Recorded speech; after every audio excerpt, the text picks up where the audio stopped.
Começamos.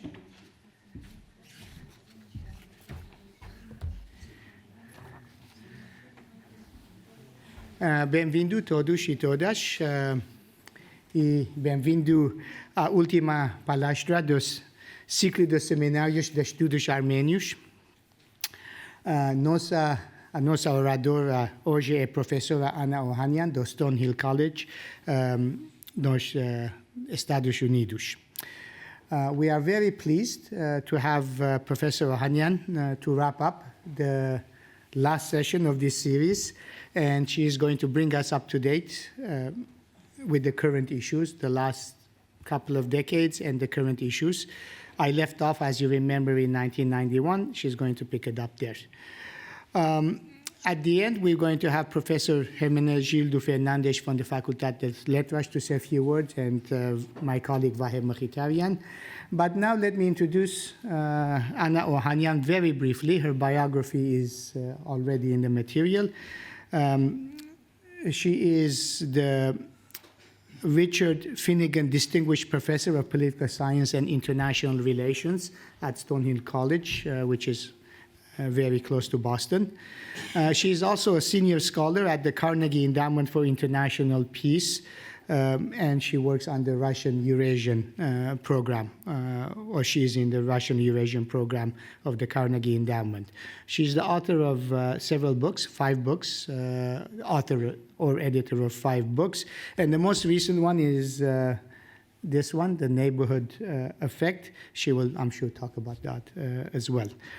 She's won a bunch of awards, which I will not mention, but I will say that she's been granted 2 Fulbright grants, and in the United States, that's a big thing. So with that, Anna, please, the floor is yours.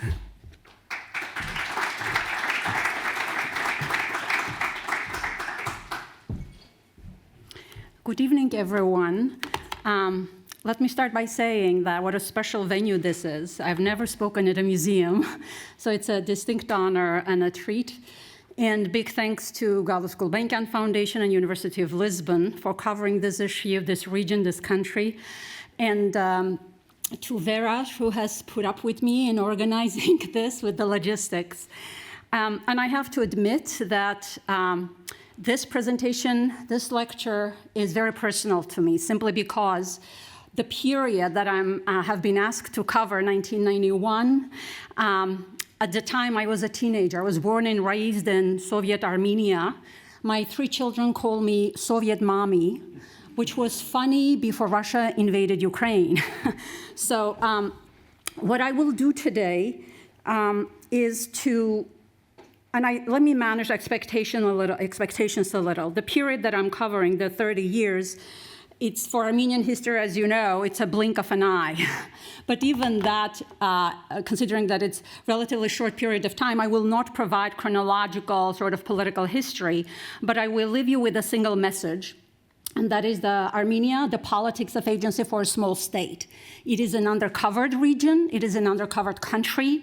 What I will argue today, that understanding the agency of small states in general, and Armenia in particular, considering its location, so what's going on right now, is hugely important.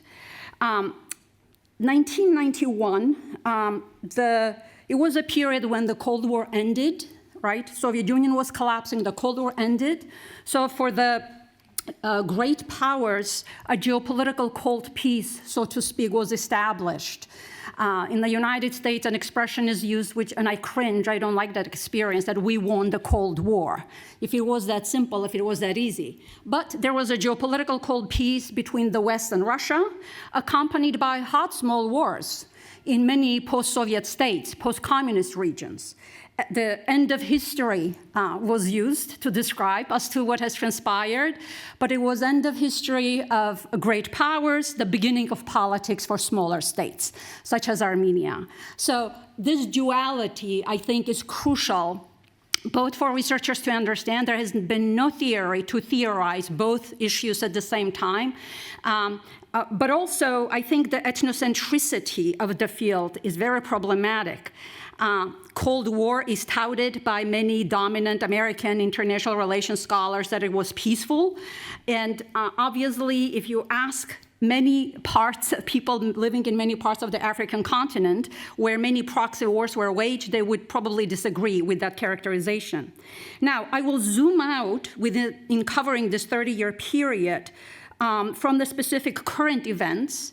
I will talk about the current events, perhaps during the Q&A. I will mention the current events at the time, but I'm going to try to construct a narrative on the agency of small state and as to why Armenia matters. And to explain agency, let me actually start with a personal narrative.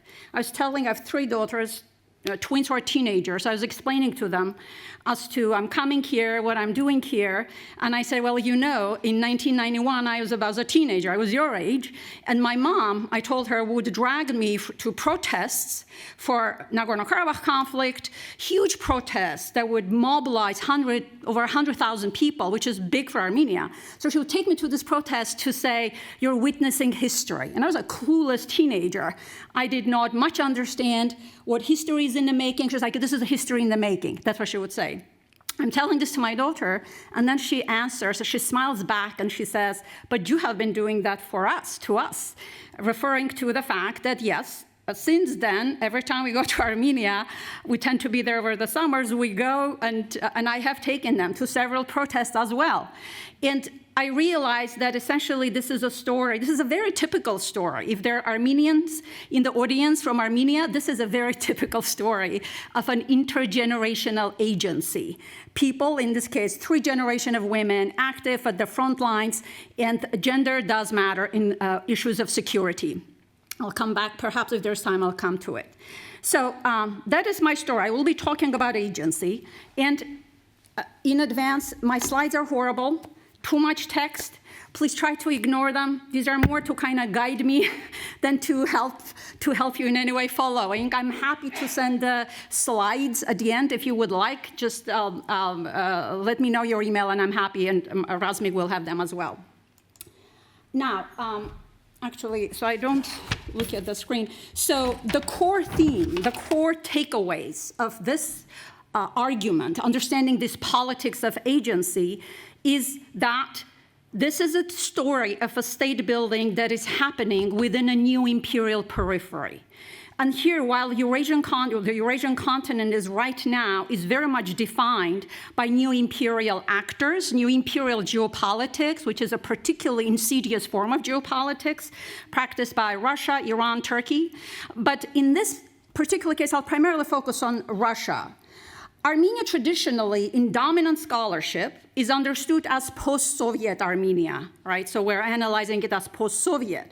But this approach sees the collapse of the Soviet Union as a critical juncture. Soviet Union collapsed, Armenia is independent, let's now study this tiny country. What I argue is that this is a state that is trying to build within a regional periphery in a new imperial Russia. And this frame is important because it shows the continuity between the contemporary Russian state, which has become over the years increasingly new imperial in its geopolitics, as well as the Soviet years. So super quickly, Armenia emerged as an independent state in 1991. The yearnings for a democratic state in the years up until the 2000s gave way to the return of illiberalism in domestic politics and the revival of Pax Russica in Armenia. So Russia came back. So in this respect, one question that needs to be understood, those big protests that I was attending, that my mom was dragging me to, these were really liberal moments. This was a nation mobilized for Nagorno-Karabakh, but eventually was mobilized also for independence and for self-governance. What happened to that energy? How did that Armenia eventually regress back into illiberalism? And in this respect, as Armenia's story is not unique, there was the trend in the post-Soviet context. With the Soviet collapse, there was much excitement that all of a sudden, these post-Soviet states will transition to democracies and market economies. And now I'm thinking back, I'm realizing what a gigantic assumption it has been on many accounts, the triple transition in many cases, the transition to market economy, the transition building a state, structures of governance and democratizing. So most states landed into some sort of authoritarianism, various levels, some very deep and consolidated, some very soft, which was the case in Armenia. And political scientists refer to that type of authoritarianism as competitive authoritarianism, meaning that there's competition, there's political parties, there's a parliament, but at the core, the political power is still captured by few groups, political parties. So despite a Russian-influenced authoritarian stability and consolidation of Pax Russica, increasingly thriving forces of civic protest and social activism persisted in Armenia. So that's really exciting. I'll argue that Armenia's trajectory of democratic consolidation today can best be understood within this imperial frame. Post-Soviet Armenia's story is one of state building within an imperial periphery because that imperialism has risks as well as opportunities for state building purposes. So it cuts both ways.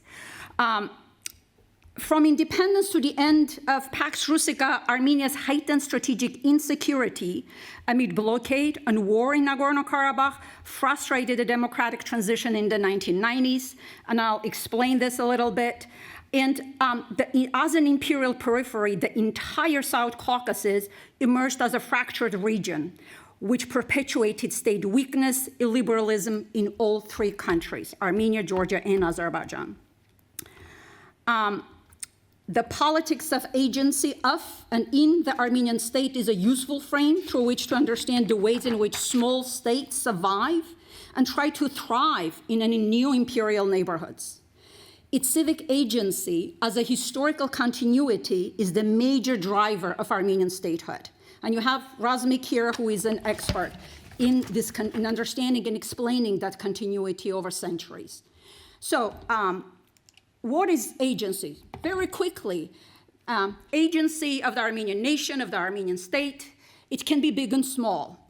Agency can be understood as state sovereignty, which is a variable. You can have a little of it, you can have a lot of it, and no country in the world is fully sovereign. Even the United States or China, economic interdependencies are too many. It's a constant struggle for each state to try to maximize its state sovereignty. Individual agency of people taking ownership, voting, participating in demonstrations, for instance. Regional agency. South Caucasus does not have much of an agency because it is so fractured. As a result, it pulls in all of these great powers and makes state building very difficult. Agency in geopolitics, but also agency in the ballot box, which I have to admit is my favorite, I think the most important form of agency that helps with state building from the bottom up. Now, in terms of, this is a quote from Ron Sunni, who has been, he's a historian, American historian who has been writing a lot on Russian Empire, Ottoman Empire, the genocide, nation building, the Soviet building. And what is interesting about this quote, he's commenting as to when he visited Armenia in 1970. So he says that he's witnessing decades of devastation, struggle over Nagorno-Karabakh, the conflict with Azerbaijan, destructive earthquake in 1988 that killed over 25,000 people, from which he says the country never recovered. Economic blockade, the collapse of the Soviet economy and the political order, the creation of the new political system ridden with corruption, cronyism, and cynicism, he puts it very well. Optimists, he says, spoke of transition to democracy and the foundation of a market economy, but ordinary citizens experienced rapid impoverishment, radical social polarization, and dismal prospects for the future. Now, some of you, especially those of you who have been following the current events in Armenia and Nagorno-Karabakh, Artsakh Republic, might think, this is not a good time to talk about agency. What agency are we talking about if there was an ethnic cleansing in Nagorno-Karabakh? The 44-day war against Nagorno-Karabakh in 2020, which essentially was a Turkey-backed Azerbaijani attack on the entity, which was a de facto entity. It had institutions, it had parliaments, it had civil society, it had a constitution. And Freedom House would actually rank Nagorno-Karabakh levels of freedom, even though it was not a recognized state, and Nagorno-Karabakh would rank higher than Azerbaijan, from which it was trying to secede. The scholarship on de facto states there are about 25, Taiwan is a de facto state, by the way, there are about 20 or so de facto states in the world, which illustrate that something is off with the state system and the way they're represented in the international politics. Much more recently, Russian invasion of Ukraine in 2022, many argued, has put Nagorno-Karabakh in a more perilous position because Russia either was unwilling or incapable in defending Armenians in Nagorno-Karabakh, where Russia has peacekeeping troops. The humanitarian siege of Nagorno-Karabakh with Russian peacekeepers there started in December of 2022. It's nearly year-long siege that took place, culminating in September military assault on Nagorno-Karabakh in Azerbaijan. The fall of the Nagorno-Karabakh as a political entity led to deportation and resulted in ethnic cleansing of the Armenians from their ancestral lands where they inhabited for 5 millennia. Is this the end of Pax Russica in the South Caucasus? Is a question that we need to be asking. Now, the dominant theories in the public discourse since 1991 have been arguing that there is no agency, that Armenia is a victim, that state power is usually defined by the size of territory. The larger the state, the more powerful it is. That's has been one argument. Population, large population, favorable geographic location, military capacity, resource endowments, and human capital. Incessant geopolitical rivalry that have characterized post-Soviet Caucasus, many argued, have marginalized Armenia. And Armenia has been left from various transportation and projects, transportation connectivity projects. And Armenia, you will hear, has a long and fraught history of existential insecurity perception, partly a result of a non-repentant genocidal neighbor. So I empathize, okay. Geopolitical rivalries, ethnic persecution, with the Armenian community often finding itself as a subservient subject, struggling to remain afloat and alive. The solutions proposed: join this or that geopolitical bloc to accrue security and stability. Everything else, peace and prosperity, will trickle down. So the key, most dominant form of policy prescription has been find your patron. And this is not just Armenia, this is Georgia as well. Has been making that kind of choice, assuming that joining the European Union will eventually trickle down, strengthen Georgia's democracy. But I'll talk about Georgia toward the end because it's really important in understanding Armenia's prospects down the road. So the logic of seeking security through alliances may be a political habit ingrained in Armenian political culture and reinforced by weak institutions of state governance. This is related to the fact that this false promise of perpetual security through large geopolitical patrons such as Russia perhaps was comfortable. It was comfortable and stable living under Russia's shadow. It was, however, unsustainable, especially amid the increasingly dynamic and rapidly changing geopolitics of the Eurasian continent. Importantly, the primacy of geopolitical variables in explaining Armenian politics has a declining theoretical utility because it obscures the domestic drivers for seeking understanding geopolitical patronage. Yeah? In sum, Armenia's state building since 1991 has been and remains driven by its external geopolitical environment, very much so, including the Nagorno-Karabakh conflict, a larger perception of an existential threat. So this is the dominant narrative as to why Armenia probably does not have much agency. In terms of understanding as to the continuities between the Soviet years and the post-Soviet, if I could use that term, Armenia was as to why the situation was so difficult, essentially trying to understand the lack of agency at the beginning of in 1990s. This is a state born into a conflict as well as a political movement, people mobilized. But the imperial frame is important. So the Nagorno-Karabakh conflict in 1990s, as well as several other normally defined as post-Soviet wars in the Balkans and the South Caucasus, were taking place at a time of imperial disintegration. In this respect, they're somewhat similar to South Asian in 1940s, conflicts in East Asia or parts of Africa during the colonization. What I argued, though, in the neighborhood effect, Nagorno-Karabakh is not a post-Soviet war, but it has deeply imperial roots predating the Soviet Union. Again, trying to understand as to why Armenia lacked the agency at the time. In terms of continuity, ethnic relations in South Caucasus have been politicized in the Russian Empire, and Ron Suni has been writing about this. I write about this in my book. And these relations have been politicized, ethnic relations between Armenians and Azerbaijanis, and they further crystallized through Soviet ethnofederalism. Politicized ethnicity, combined with weak statehood that emerged in the South Caucasus in the 90s, set the conflict on the road to war.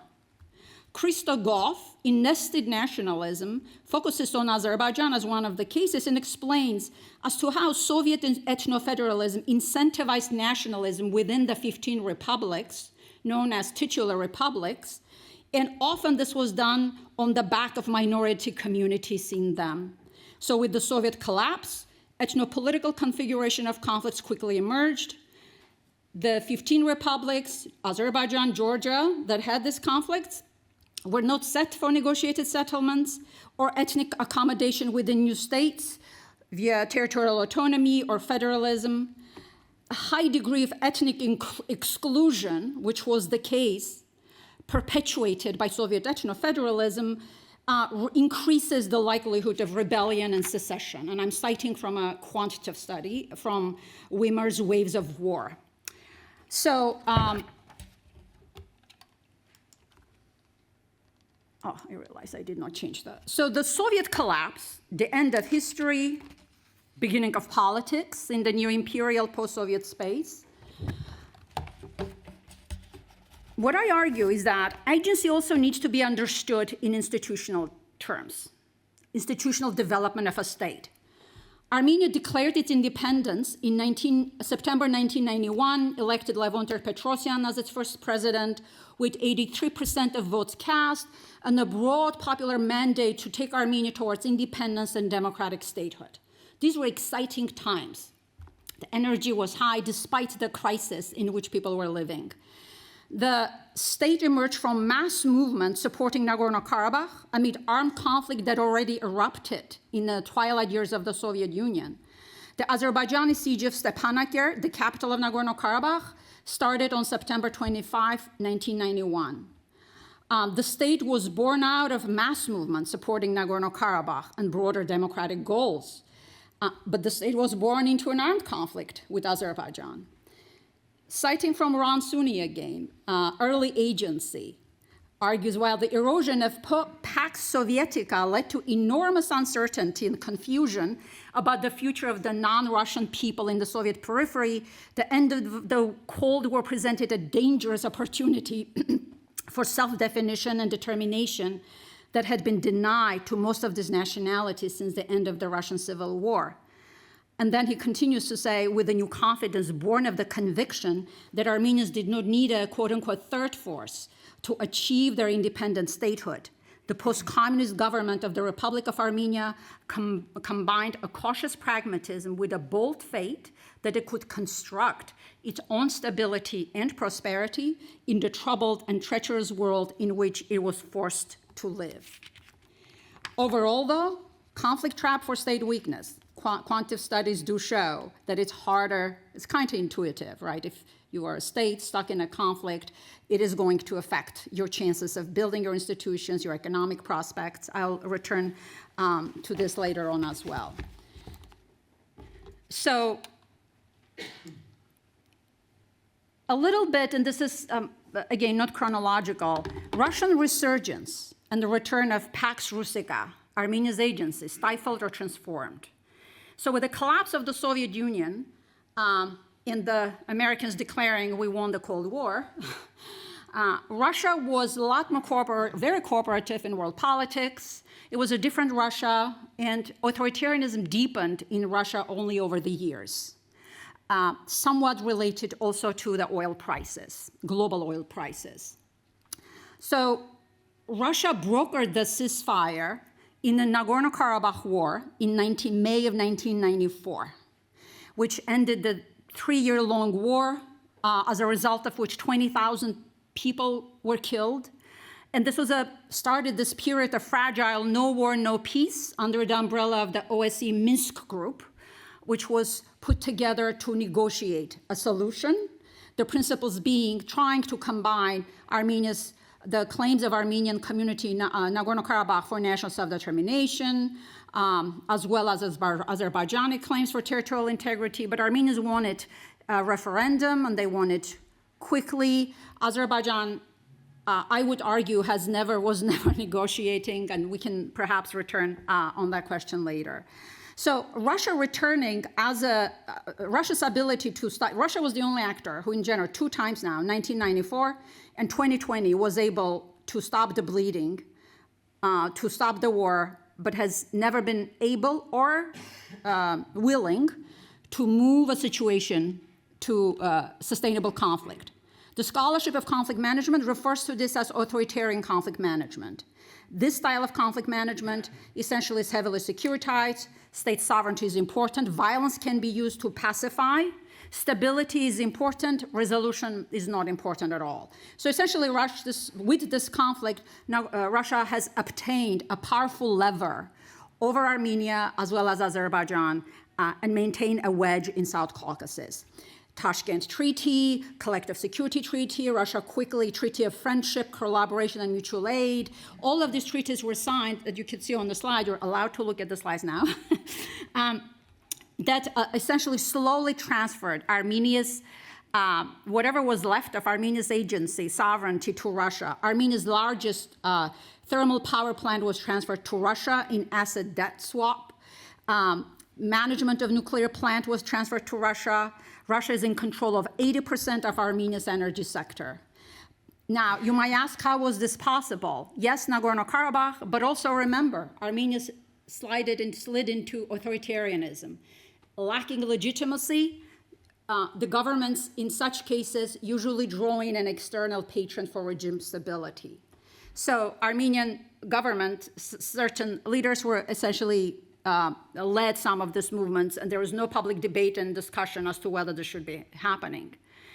Post-election protests were a significant event in 2008 because this is when after Robert Kocharyan's ruling, Serge Sarkisyan was being elected.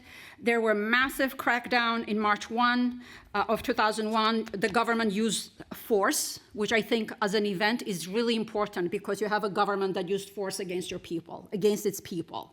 So this is a critical juncture, I will argue.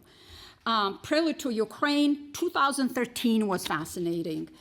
I was in Armenia on a Fulbright program for a full year, working on my second book, and I interviewed governmental officials, NGO leaders, business leaders about how Armenia was negotiating with European Union to sign Eastern Partnership programs, and then Russia's sort of customs union was also there. Every respondent, except for a woman that was working for the Ministry of Economy, argued that, yes, of course, Russia's model is not fully baked, well developed. Yes, Armenia can keep its security arrangements with Russia and move its economy to United States. To Europe. So I come back, 2013. So Armenian government has been negotiating with Europeans for several years, I want to say. I'm back. My husband gives me a call and said, "Did you see the news? What's happening in the news?" Armenia just pulled out from the EU negotiations and joining Eurasian Customs Union. And I could not, it was so odd to me. I had him repeat 2 times.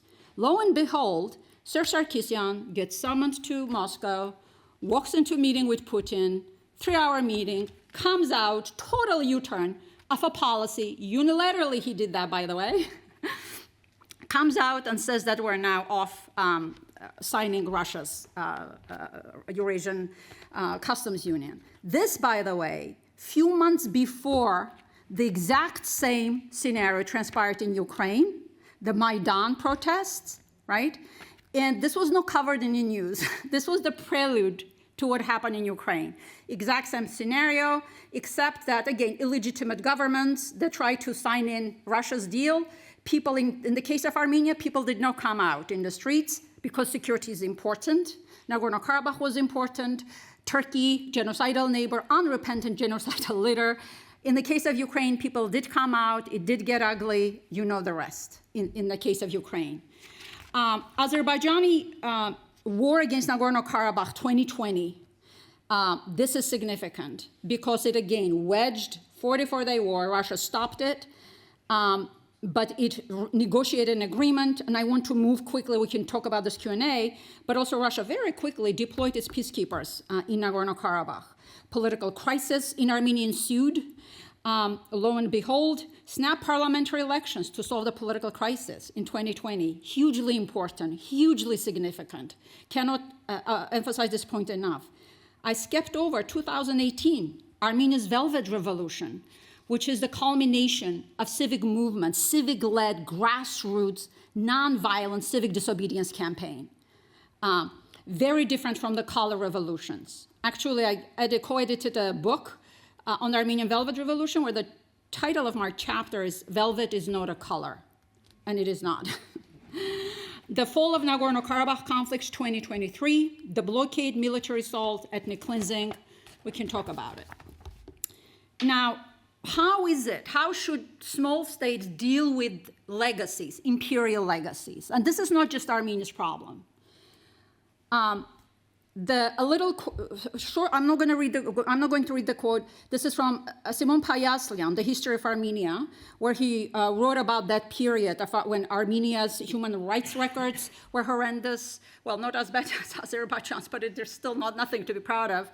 The obsolete institutions, bureaucratic customs, he says, the political culture as developed under the Communist Party hindered the transition from the centrally planned system to more decentralized democratic polity. The Republic hardly possessed the infrastructure necessary for independent economic development and long-term financial sustainability. Industrial output dropped by 64% from 1988 to 1993. GDP declined by 50%, energy production by 60%, and economic crisis translated to all levels of poverty and growing inequality. This is a span of several years. Privatization of the economy, by the way, changed the structure of the economy. Without strong institutions of governance, early generations of oligarchs emerged, which then moved to capture the state, enabling fraudulent elections and influence on media. The shadow economy constituted 30 to 40% of GDP in the early independence years. This, again, is a story typical to many post-Soviet states, except that the minor, with differences as to how fast the economy was privatized. For example, Belarus hasn't been privatized as much, so it's very much state-controlled, which played a role as to why the numbers of the protests in 2020 there did not increase as much as they should have. It was a moment that something similar to Velvet Revolution could have happened in Belarus as well. So the decline of politics in Armenia, what happened?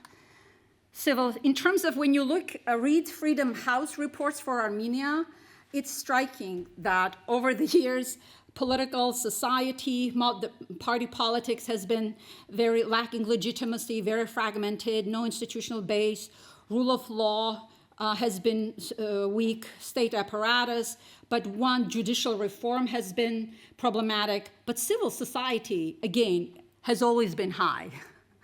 Armenia's authoritarian system was soft authoritarian system, so there's some freedom on the internet, freedom of media on the internet. Civil society could form and slowly build capacities over time. And civil society, again, is a huge geopolitical resource. And I argued in my writing that because Armenia's Velvet Revolution was so grassroots, mobilized through bottom up, that played a role in explaining Russian restraint. As an imperial power, I don't think Putin likes or will go against people that are mobilized. I understand Ukraine. I'm not dismissing Ukraine. The politics is a little bit different there, but overall, I do think that people power as a resource has geopolitical implications. It's one way to build agency in a small state. So in terms of, so I'm going to skip this over this slide, simply to say that conflict, the Karabakh conflict, as to what explains this end of sort of the decline of politics, democratic politics in Armenia. Karabakh conflict became the focal nerve of Armenian politics, and I'm citing Irina Gaplanyan from her Post-Soviet Armenia book, and many others have been writing about this. Both in Armenia and Azerbaijan, Karabakh became a tool to justify authoritarianism, to delay the pressures of democratization. So the conflict introduced this false dilemma between democracy and security. We have security issue, we have an unresolved conflict, democracy is not important, keep it delayed. The positions of leaders on the Nagorno-Karabakh conflict shaped their regime durability. Levon Ter-Petrosyan, the first president, was more compromising on the conflict, and he did resign under pressure in 1998. The Nagorno-Karabakh conflict also strengthened the coercive capacity of the state and demonstrated, most tragically, during the post-election protest in 2008. So the security forces were very well developed in Armenia. Strong coercive apparatus allowed the government to thwart large-scale opposition challenges over the years. In terms of, I want to skip over a little. Now, I'm citing from a very important book, Levitsky Way, which is a study of competitive authoritarianism in the Eurasian context, post-Soviet, post-communist, post-Soviet and Eastern Europe. This is a quote. Armenia, by the way, in that book is ranked as stable, soft authoritarianism. Regime stability amid a repeated challenge, even though civil society has been so developed, constant protest, constant pushback against the government, yet there is authoritarian regime stability. So to political scientists, this is fascinating. So how is this possible? The absence of a strong party contributed to periodic internal crises, he says, they argue. At the same time, the regime faced repeated waves of protest, despite the fact that Armenia has the smallest population of the countries examined. The opposition was more mobilized in absolute terms than in any other case except Ukraine in 2004. So yes, the regime survived because of its strong coercive apparatus, which was forged during the Nagorno-Karabakh war, and the abuse triggered little response from the West, due perhaps, Levitsky would argue, extensive linkage with the West. Actually, let me skip over that. Now, Lawrence Growers, researcher at Chatham House, with whom I co-edited the Armenian Velvet Revolution book, writes in that book, in his chapter, tries to understand this question. How was Armenia's decades-long politics of civic protest, how did that coexist with illiberal endurance, with stability, with authoritarian stability? He provides several explanations.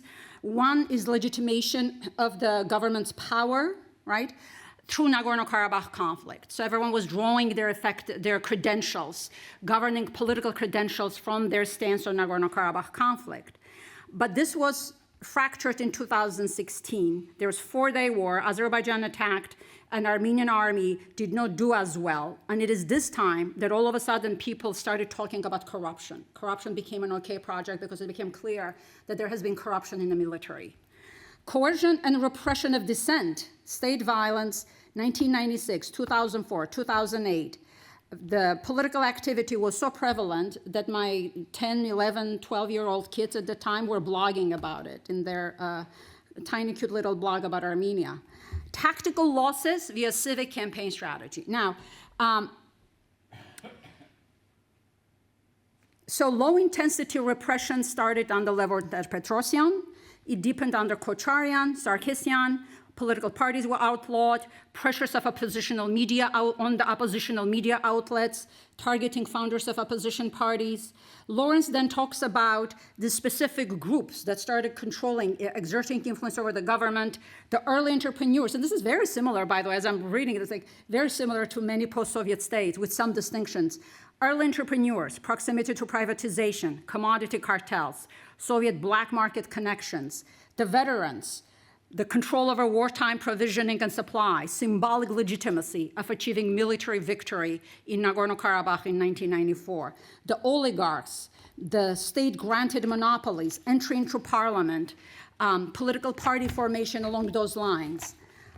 So those are some of the factors that explain as to what happens to Armenia's agency as a state, as a society. Oh, I have to remember. Drivers of agency, from nationalism to people power. There's a lot of writing on nationalism. Razmik has been writing about this. This is a quote. I don't know why I'm quoting with Ron Sunni a lot today. He's very, very good to read. But he points out as to how on Soviet periphery, a ready-made constituency existed for far more far-reaching transformations of the stagnant political parties, political practices of the past than those sought by Gorbachev. So essentially, he's explaining here as to how nationalism as a force played a role in bringing down the Soviet system. Part of it was driven by the conflicts, ethnic conflicts at the time. But that is nationalism is somewhat different, overlapping, but it's also different from culture of civic protest.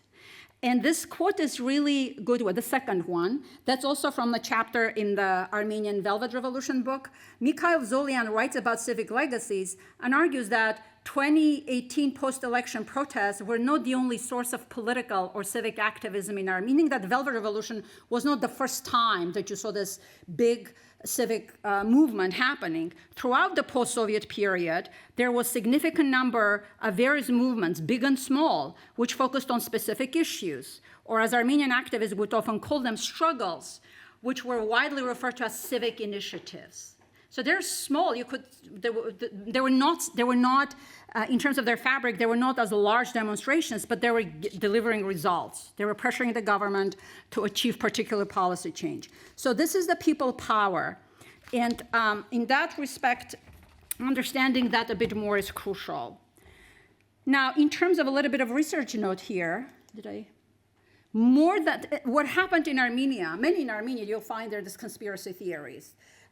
This revolution, this was, I don't know, I'm like, forget, they're so nonsense. This is like orchestrated, it's brought together, this is like secret recipe to sell Karabakh, et cetera, et cetera. But what transpired in Armenia was a classic textbook application of civic disobedience campaign.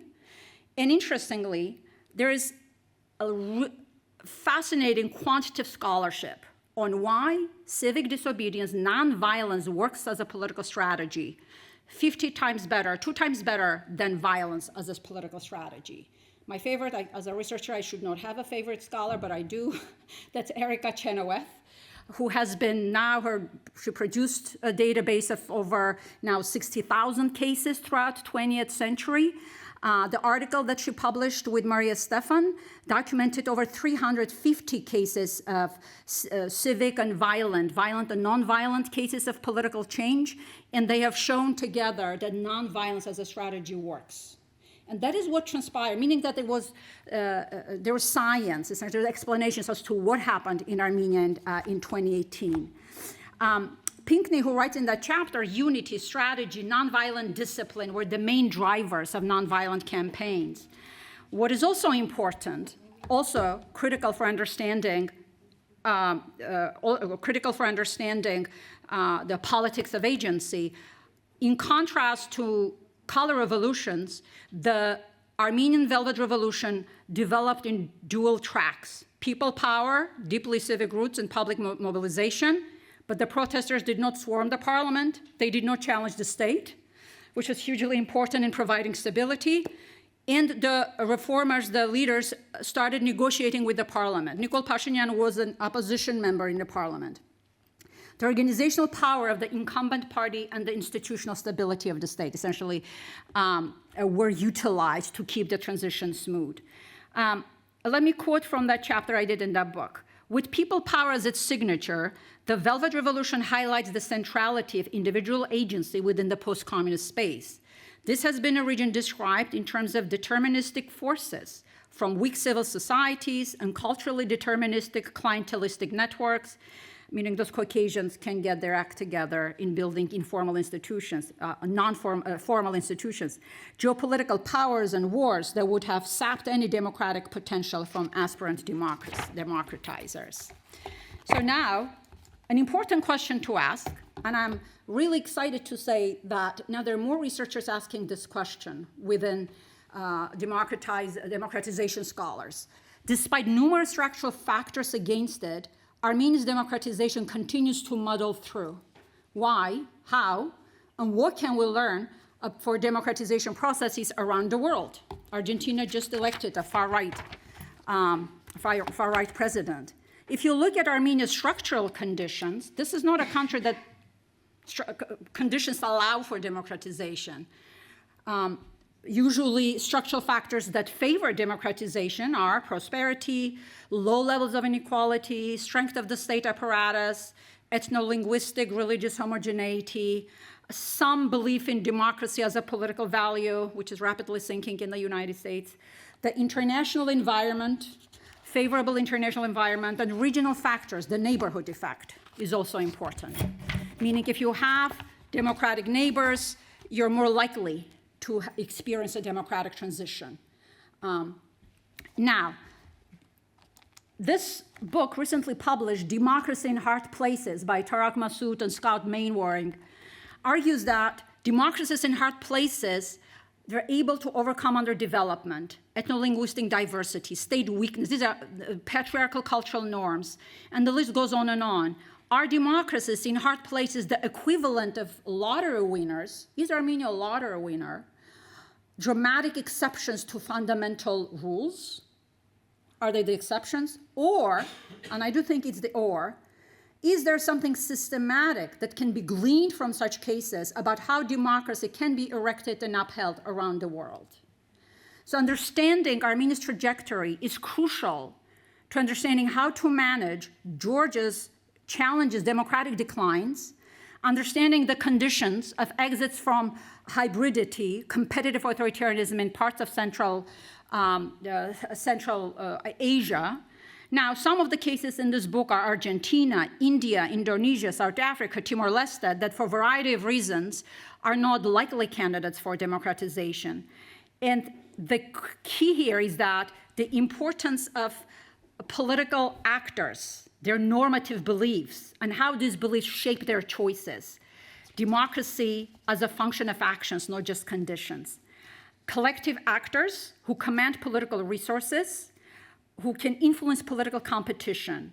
This could be chief executives who make the right call. This could be ruling parties. This could be political parties committed to democracy, coercive agencies, social movements, and civil society. In Armenia's case, it is the civil society.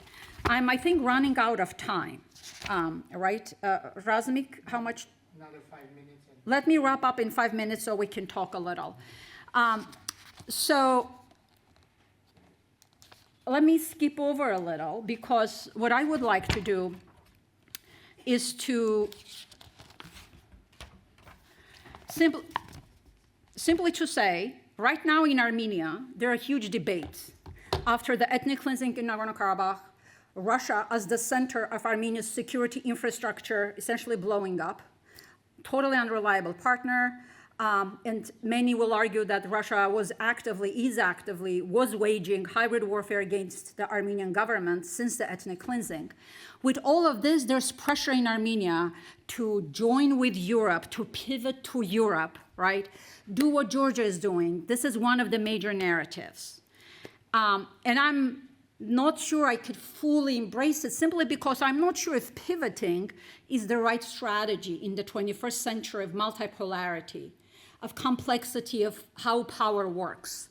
But overall, trying to pivot in a fractured region when your relations with neighboring states are very weak. There's very little regional trade. There's little connectivity between, even Armenia and Georgia connectivity is really substandard, which is strategically damaging for both states. There's poor connectivity, low levels of political coordination. So I argue that in South Caucasus, a fractured region with very geopolitical orientations pursued by states, discordance between security ties, societal connectivity, all of this makes it difficult to geopoliticize countries' transition orientation this way or that. And I argue that European Union, this is going to sound harsh, but European Union has inadvertently played a role in regional fracture in the South Caucasus, whether by nourishing dictatorship in Azerbaijan or by working with Georgia on highly geopoliticized European integration, disregarding the regional connectivity between Georgia and Armenia. This is fascinating because political science scholarship argues that individual democracies are stronger when they're supported regionally. There is a democratic dyad, there's a democratic cluster right now, Armenia and Georgia, and I would argue that European Union does have opportunities to course correct. And if Georgian pivot is going to be advanced, it should not come at the expense of regional fracture. Armenia-Georgia relationship needs to be improved, needs to be incentivized. This is just Freedom House rankings. You could see that Freedom House was ranking even Nagorno-Karabakh, which was more democratic than Azerbaijan. So right now, as I slowly finish up, so I mentioned, my last slides are about this. I don't know if you would like to go about and talk about this. Let me actually say this. The Aliyev-Zangezur corridor, this is hugely important. And this is where I argue Armenian agency is critical, that Armenia does have agency. So in 2020, when Russia stopped the war, there was this agreement signed, November 9 agreement, which did not talk about the status of Nagorno-Karabakh, but had this language of opening borders. And I was reading this, and how do two illiberal actors go into a room, Aliyev and Azerbaijan, they come out with the most liberal language there is, open borders, and let's trade together. Because authoritarianism, centralization of power, usually does not like open borders. Azerbaijan is not a WTO member. I was shocked to find out. I don't know why I haven't looked at this before, which indicates that November 9 agreement, which argues that the border should be open so Azerbaijan can have a connectivity with Nakhichevan, but that is not in Aliyev's interest. It is in the interest of Azerbaijani state. Oil is running out, green transition is looming, the demand for energy in Europe is declining because European Union, Europe is transitioning much faster than predicted. So with all of this, what Aliyev is trying to get, and this is definitely an issue of agency, and Aliyev has said that much. He has been on the record saying that I'm not going to let Armenia to build its military. We're not going to let Armenia do X, Y, Z.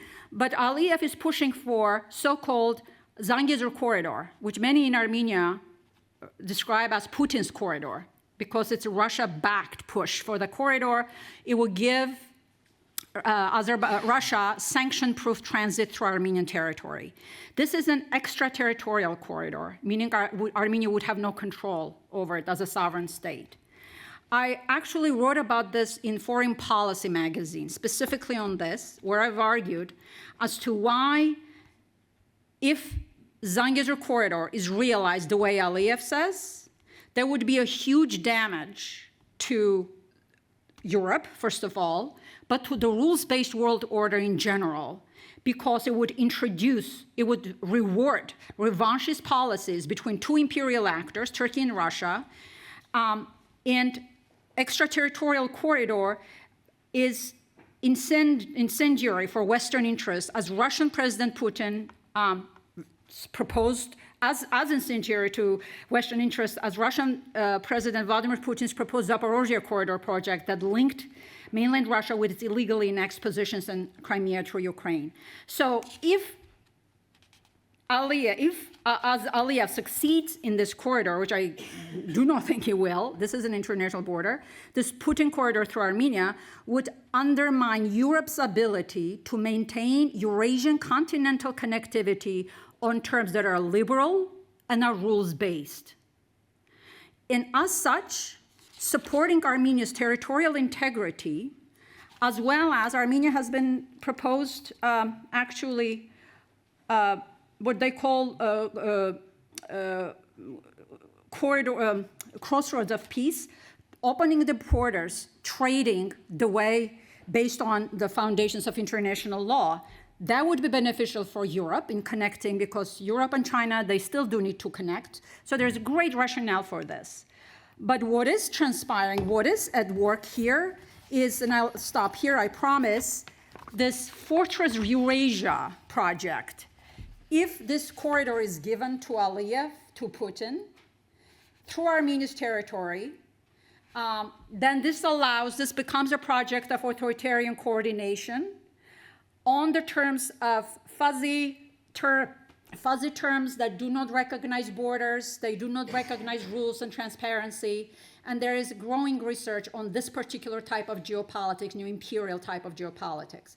So I invite you to read the foreign policy article, where I'm a little bit more articulate in explaining as to why Armenia's territorial sovereignty has huge significance for Europe's ability to maintain connectivity on Eurasian continent on its terms, on the terms of a rules-based world order.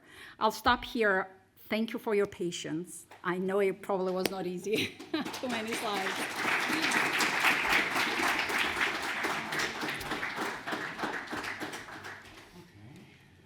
Thank you, Professor Ohanyan. What a tour de force. We have some time for questions now, so if there are any questions, please. Yes. Well, thank you very much for your very interesting explanation. Thank you. Could you tell us something additional information on this Zhangzhou corridor as the solution that also fits China in terms of Belt and Road Initiative, and in the opposite side, the other solution favored by European Union and the United States, which has to do with the Armenian solution for broader regional connectivity. You're hitting the nail in the head. So China has its Belt and Road connectivity transportation projects, right? And I don't want to comment on it, whether it has been effective or not.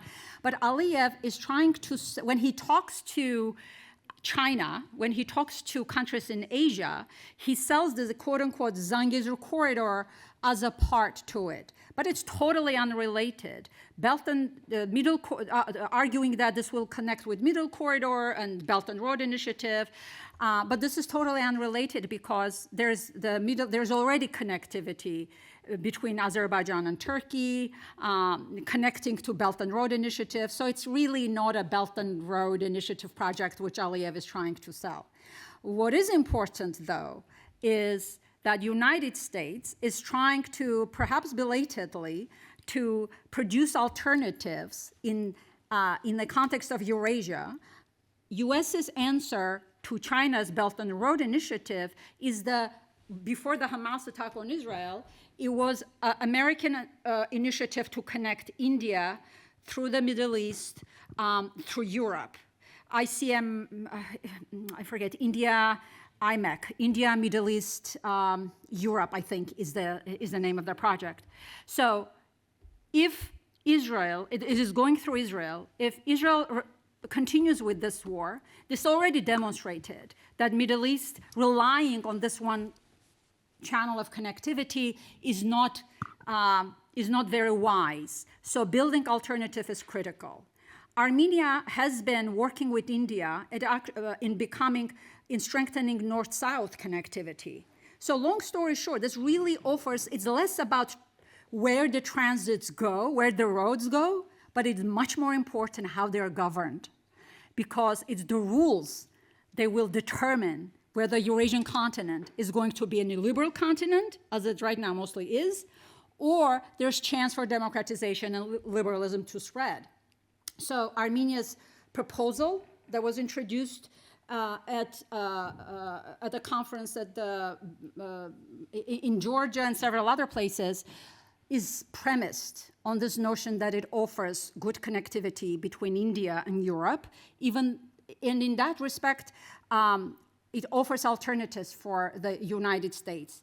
And it actually would be beneficial for Azerbaijani people to begin with.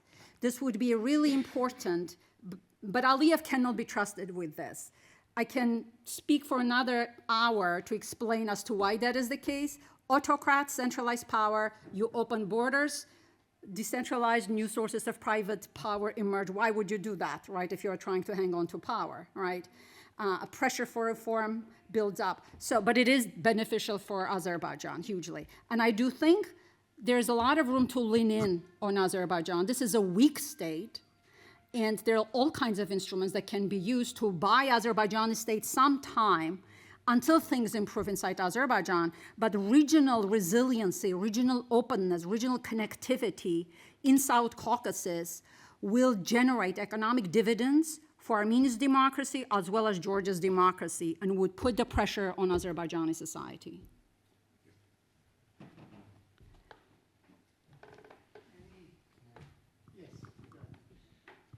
Hello, madam.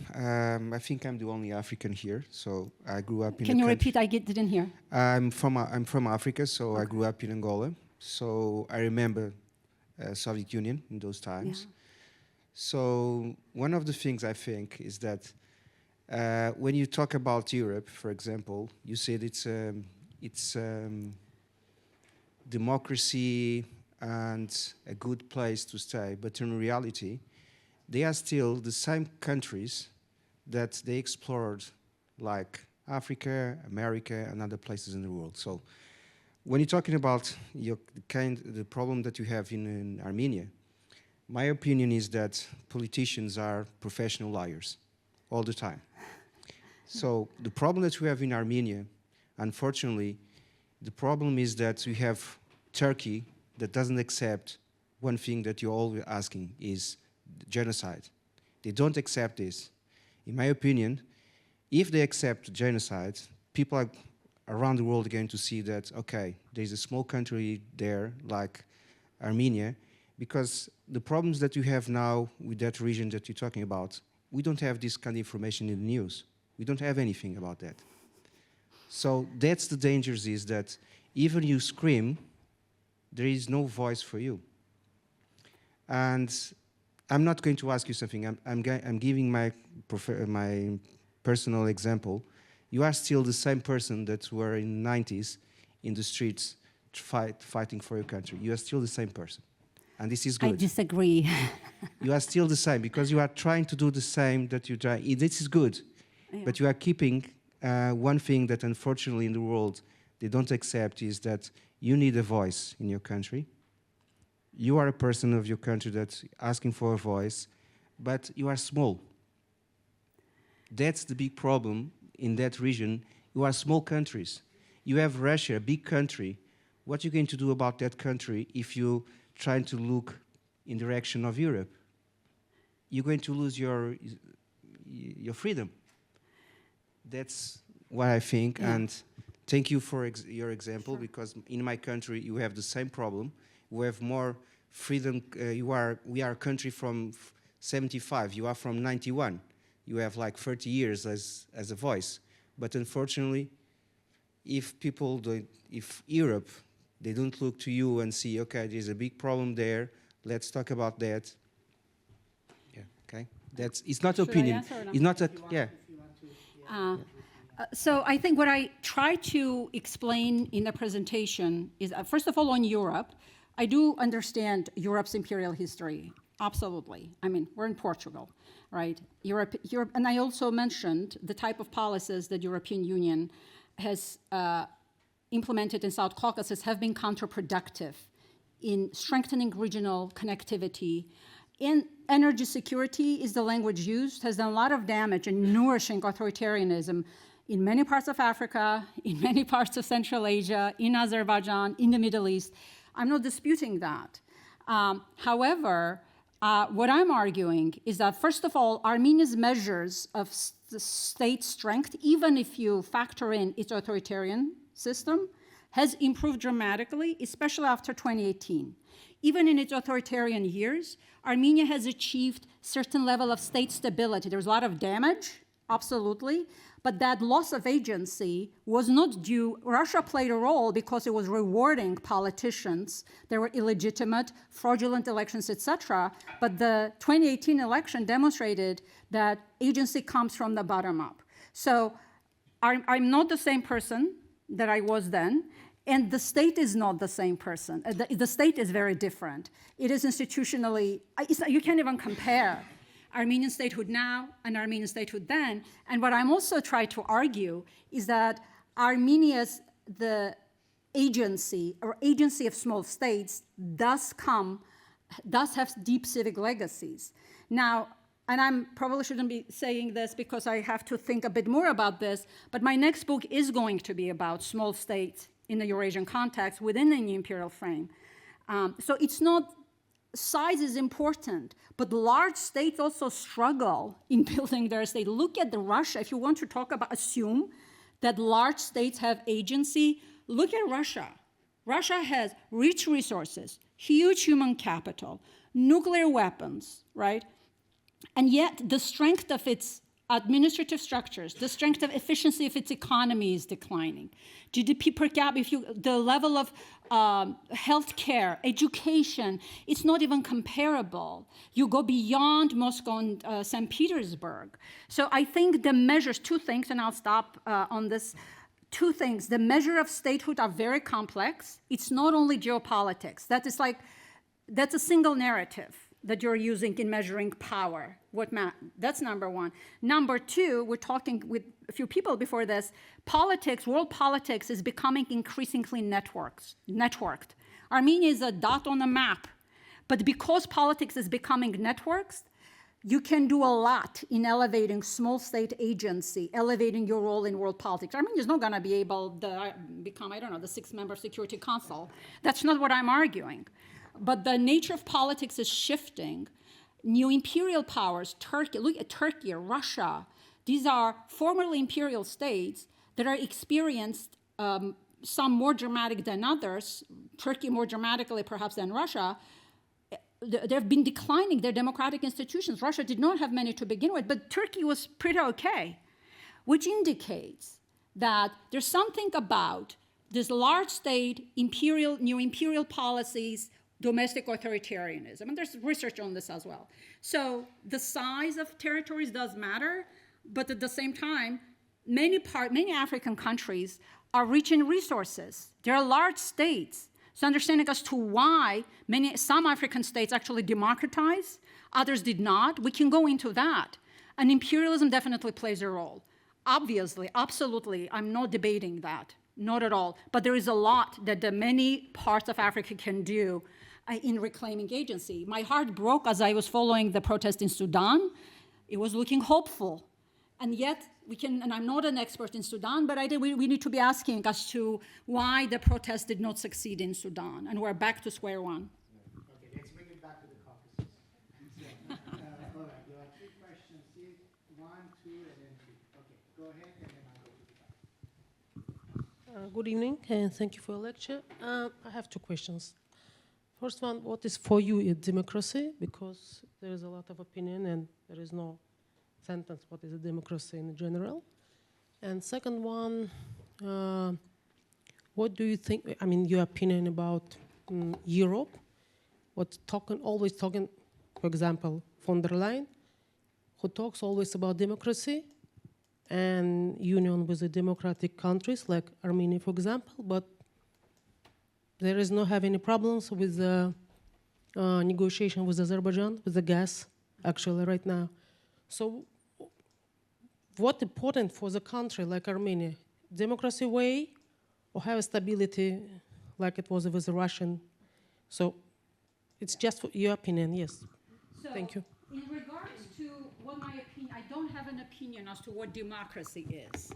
The way I study democracy, there are measures. There's a huge literature on democratization, And there's also ranking agencies. But there are some more minimalist definitions of democracy. There are more expansive definitions of democracy. At the very minimum, obviously, there's the ability to aggregate, to be able, the electoral integrity is important, checks and balances on the executive power, right? All of those things. But as I mentioned, perhaps briefly, it's a false choice that you either have democracy or stability. If you have all things measured, if you factored in, when you have democracy, initially, when there's new democratic transitions, institutions are weak. So younger democracies, they tend to see more political crisis, more unrest. But over time, as years go by, democracy is actually a lot more effective in providing for security and stability.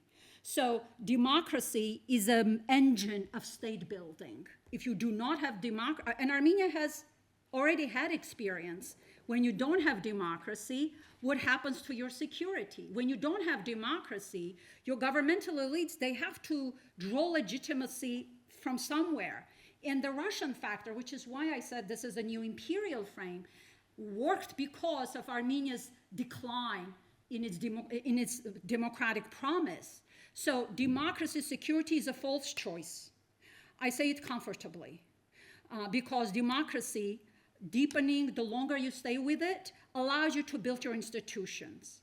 But we're also learning that just having a democratic transition is not enough. You also have to have strong statehood, strong bureaucratic administrative state in order to start deliver dividends. So in the case of both Armenia and Georgia, they have been doing okay economically, but none of them have experienced big economic breakthrough because they're in these fractured regions. They're in a state of constant security, heightened security.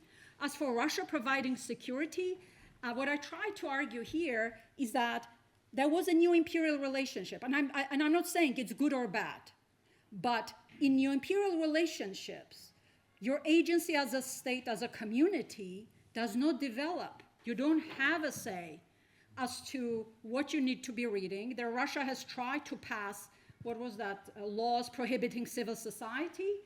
Armenia's history predates its state. Armenia survived as a nation because I think it had democratic values in its DNA. I'm kind of being very flowery in my language, but it is simply to say that even when Armenians were in part of empires, the Ottoman or the Russian, they always, self-governance has been important. Civic legacies are important. So I don't believe, I have an article on this, I do not believe that you have to make a choice, either democracy or stability. You have to have democracy to build your state. Security comes both internally as well as your foreign policy. In regards to von der Leyen, she's not speaking for how democratic European Union is or how each individual countries are. We can criticize. I think it was an amateurish move in shaking hands with a dictator, considering, put ethics aside. I was shocked seeing it, putting ethics aside, human rights aside, put that aside, I don't care. But if you look, the very least you have to do your homework to know that oil resources are declining in Azerbaijan. Azerbaijan provides less than 3% of European Union's needs. And within few months of that statement, of von der Leyen shaking hands with Aliyev, the alternatives in LNG started emerging from Africa as well as from Central America. So I don't know why, looking at the bargaining power, European Union is over here, Aliyev is over here. And I think she did it because there was a sense of insecurity inside Europe as a result of the war in Ukraine. So I'm wondering whether she felt pressure to say, oh, we're looking for alternatives. We're abandoning this one dictator and elevating this other one. But purely from geopolitical position, it was an amateurish move. I feel very strongly about this, but that does not reflect on the rules, on the nature of democracy of the European Union. And one more point, it also connects to your question as to why Europe is important for Armenia, simply because Europe carries the rules-based approach to world order, which is based on norms against conquest, protection of state sovereignty. These are things that small states need. One more point on this. These norms, this rules-based world order, by the way, we tend to think it came from the US and European Union. Actually, it predates. It's the Latin American states that have championed these norms at the beginning of the 20th century because they're fearful of United States intrusion into their affairs and just intervention into Latin American states. So there are broader interests, many stakeholders, but small states are primary beneficiaries of rules-based world order.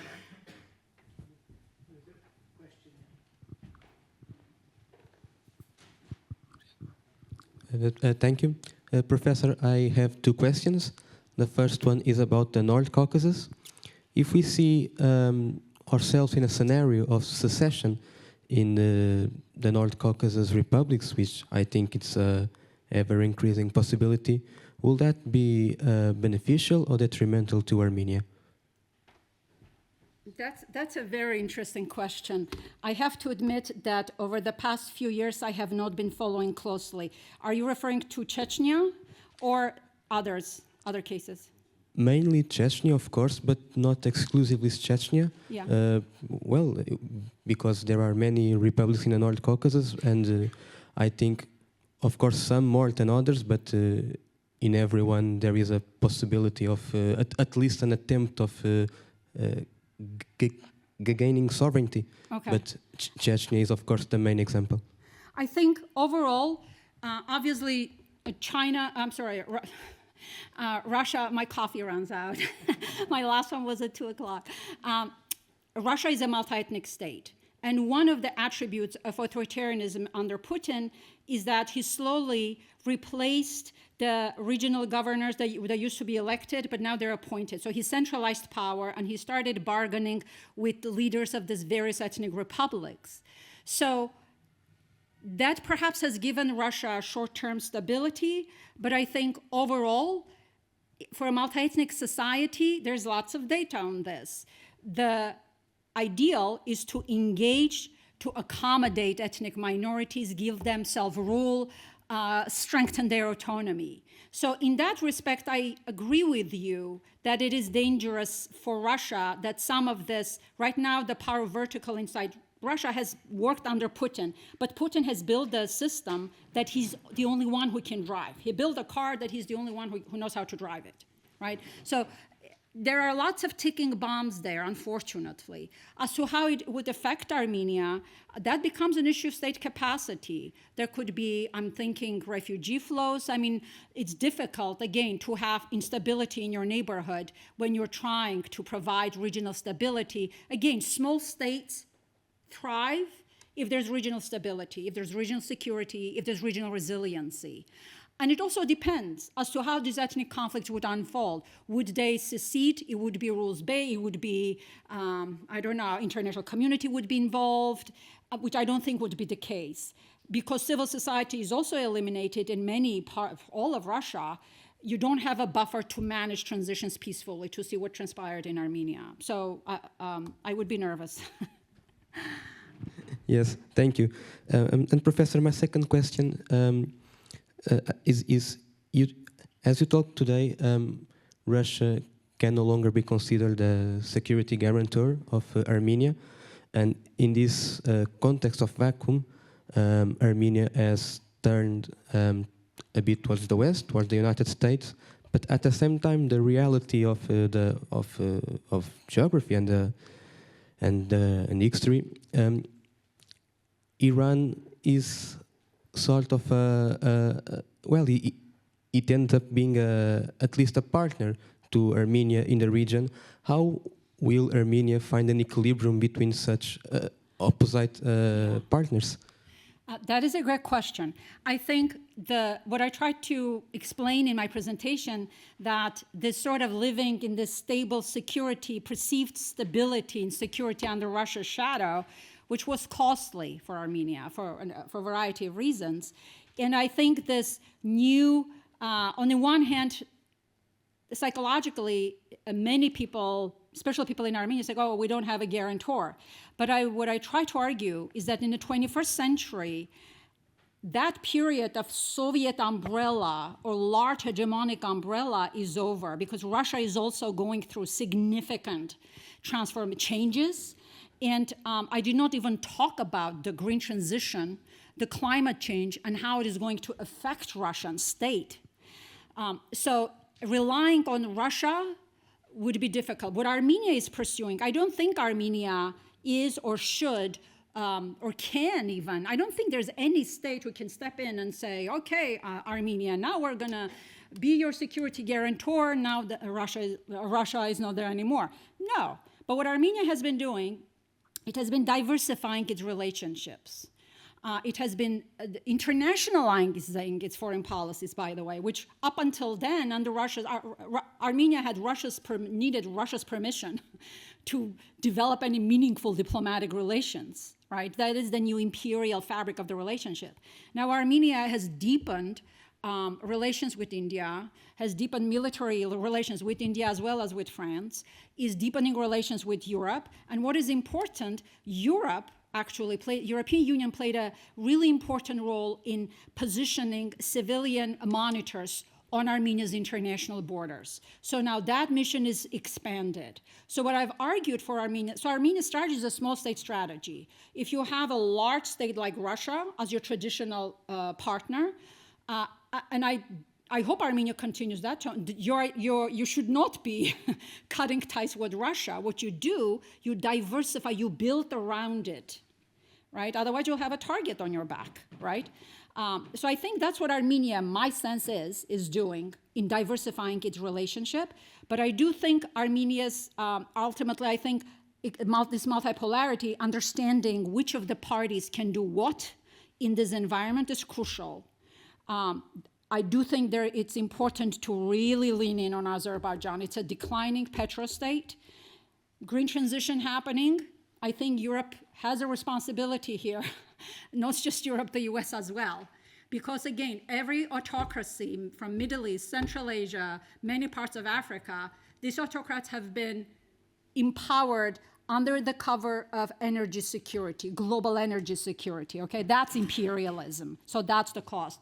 So the West and I would argue, has a role in managing the decline of these types of authoritarian regimes. Thank you very much.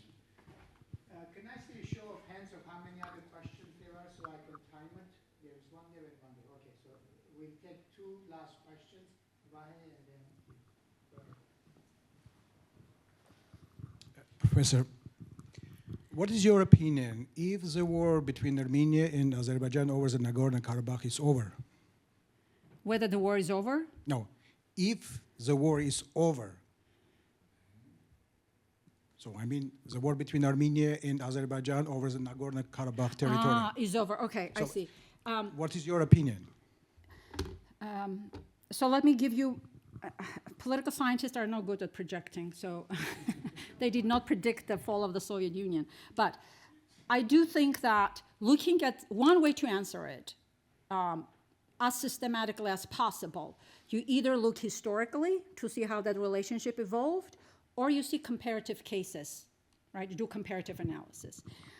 Looking comparatively, I think, the war with the ethnic cleansing that Azerbaijan carried out, which, by the way, he captured the peace processes, used them as a hybrid war strategy, and stayed under the threshold of a total war and did not incur costs. Direct. So in that respect, as to whether the war over Nagorno-Karabakh is over, I think it depends on whether, I would say yes, simply because it's going to be a question of whether Armenians that left Nagorno-Karabakh, moved to Armenia, down the road, whether return would be possible. And that is very much, the international law is on their side, no question about it. I'm not even going to debate it, the right of return, no question about it. That was an administrative unit. It was, international law is built around protecting administrative, it's a utai possidetis, I believe is the legal term, and I'm not a lawyer, so I should not comment on it too much. But it was an administrative unit, the international law is on their side, the right of return is there. The question is as to whether they would want to go back. And I can't speak for Armenians from Nagorno-Karabakh. I mean, I can't speak the indigenous presence is lost. If Azerbaijan is transformed somehow, I do not see this scenario becomes a livable place. Right now it's difficult for Azerbaijanis. There might be some Armenians who might want to go back and take Azerbaijani citizenship and reestablish Armenian presence in Nagorno-Karabakh. But for Armenia to fight with Azerbaijan over Nagorno-Karabakh, I don't foresee it. Let's take the last question and then we'll wrap up.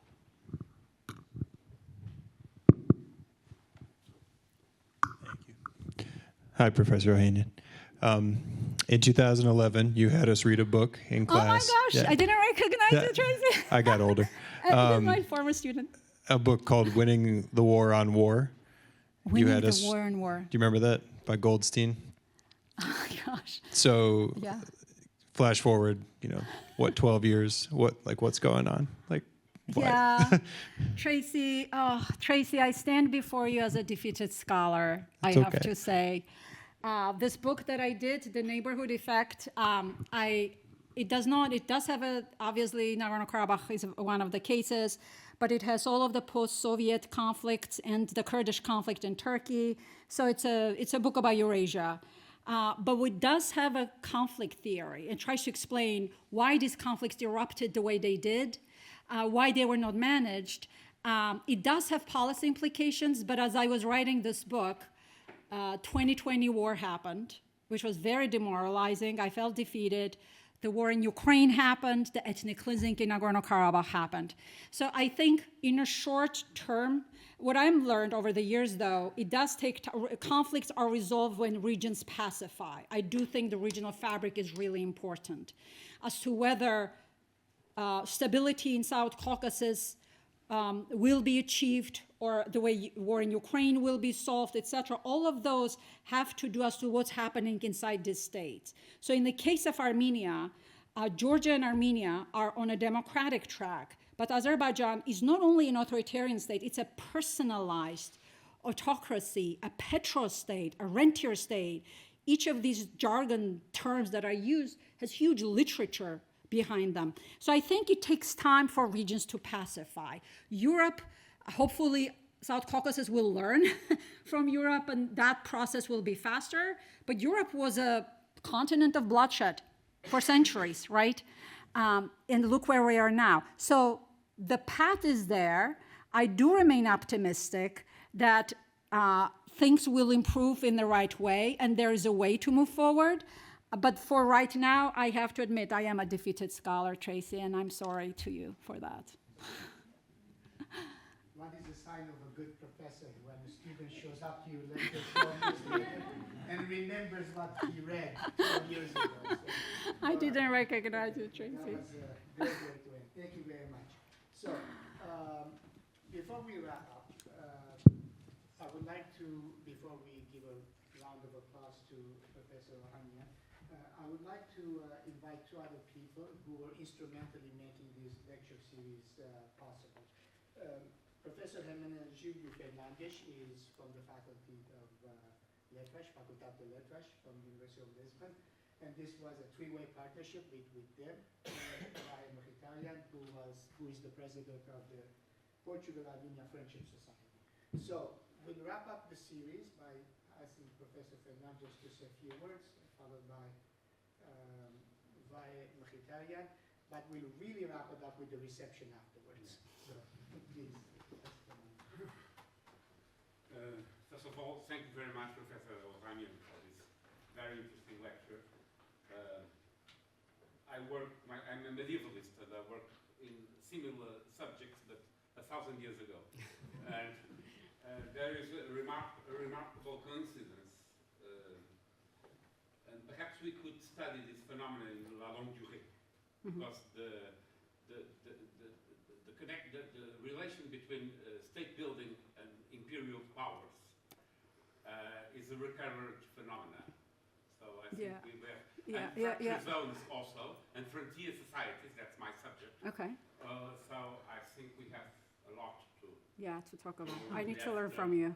to debate Let's on talk. that subject. But I'm not here to comment, of course, your lecture, and I'm here to to thank Dr. Panosian and Dr. Vahe, the Italian, and for this, because they approached us in my university, in my school of arts, to organize this series of lectures, and we were very pleased to welcome this series and to co-organize this series. We had 5 lectures. It took us a long time to prepare these lectures and to finally come to deliver them. But in our school, I think this is not the closing lecture, because this is the last lecture of this cycle, but we intend to continue, and we intend to maintain the partnership with the association and also with Fundação Calouste Gulbenkian. And last but not least, I wish to thank the public that has come late in the evening, so in such great numbers to hear this wonderful lecture, and we will continue. Thank you very much.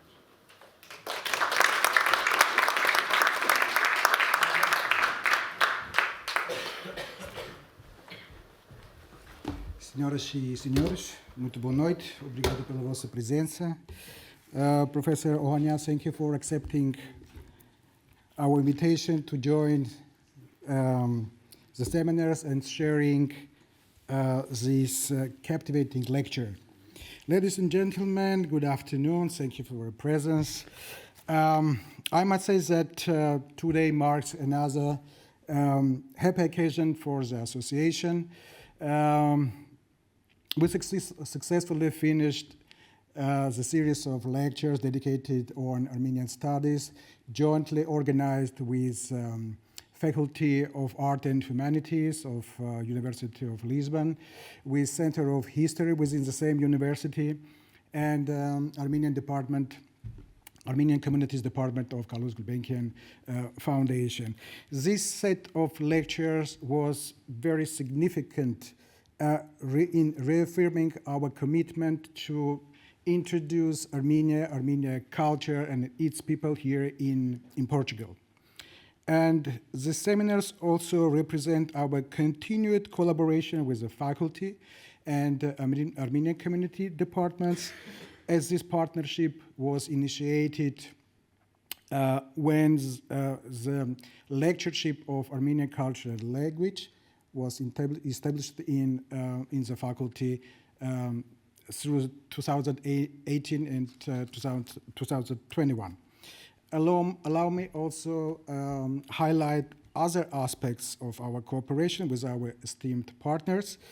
In addition to these carefully selected lectures, we have also prepared a list of future online roundtable discussions featuring Armenian and Portuguese experts. Some topics include Lusitania and Armenia as a part of the Roman Empire, Armenia, Portugal, and Crusades, Armenia, Portugal, and Ottoman Empire, Armenia, Portugal, and Byzantine Empire, Silk Road, Portugal, Armenia, China, among the others.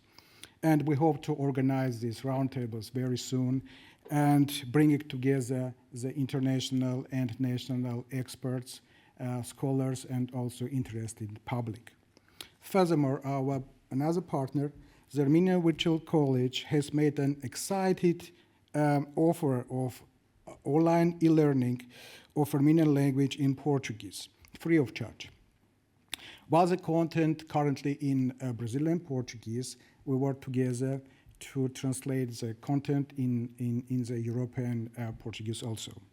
In collaboration with the university faculty, we have selected a master's student who spent 6 months conducting the research in Armenian studies at the Yerevan State University through the Erasmus program, and the same student already returned to Armenia and took a course of Armenian language and history, and I believe in short time, in a couple of years maybe, Portugal will have its first specialist in Armenian language and Armenian studies also. I would like to take this opportunity to introduce our achievements during the current year. The message by Fernando Pessoa, Mensagem, was translated by our association and published in Armenia at the beginning of the year. We launched the book at the Author House Museum, and it was a very exciting event.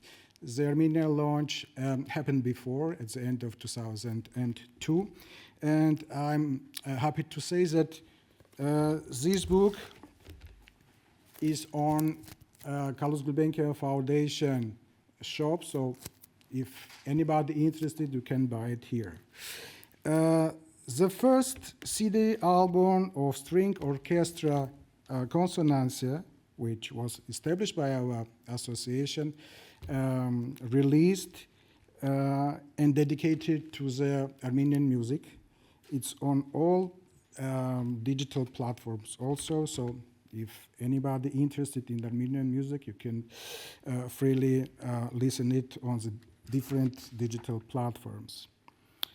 Thanks to our mediation, the first friendship group, Portugal-Armenian friendship group, was established at Portuguese Parliament, and we are working very closely with this group.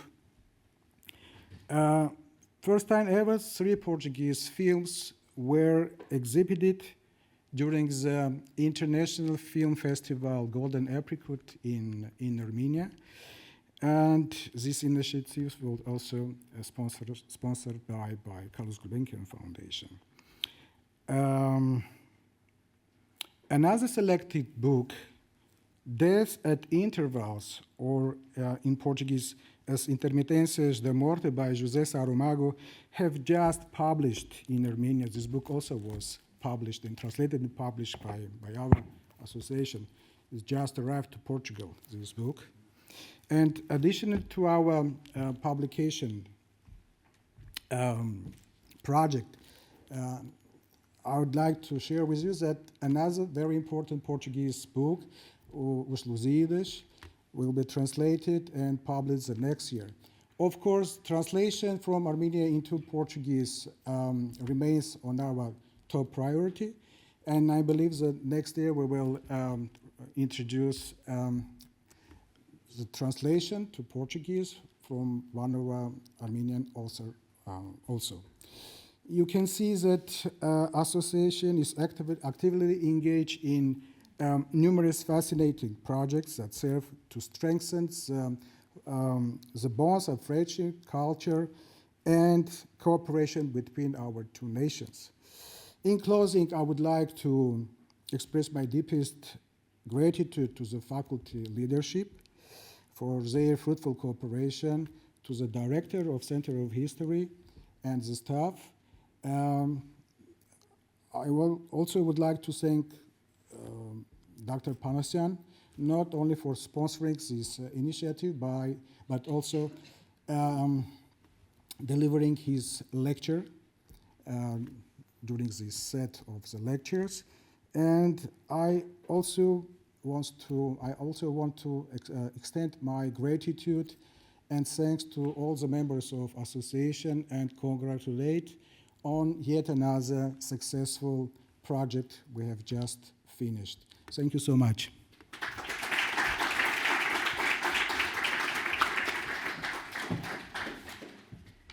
Thank you, Vahe. Thank you very much. Some time ago, I joked with Vahe and I said that, Vahe, you are becoming a typical diasporan. And I mean that as a compliment. So you organize, you do things, and that's very important. That's how the Armenian diaspora has survived 1,000 years, by doing things, by organizing. the Armenian department of the foundation doesn't really work in Portugal. We work outside of Portugal. We sponsored some specific events here, like the language course, these events and things like that. But we're very grateful to see that the association and other members of the Armenian community here actually do things in Portugal, because that's tremendously important. So without further ado, we did not thank Professor Anna Ohanyan. So Professor Ohanyan, thank you so much.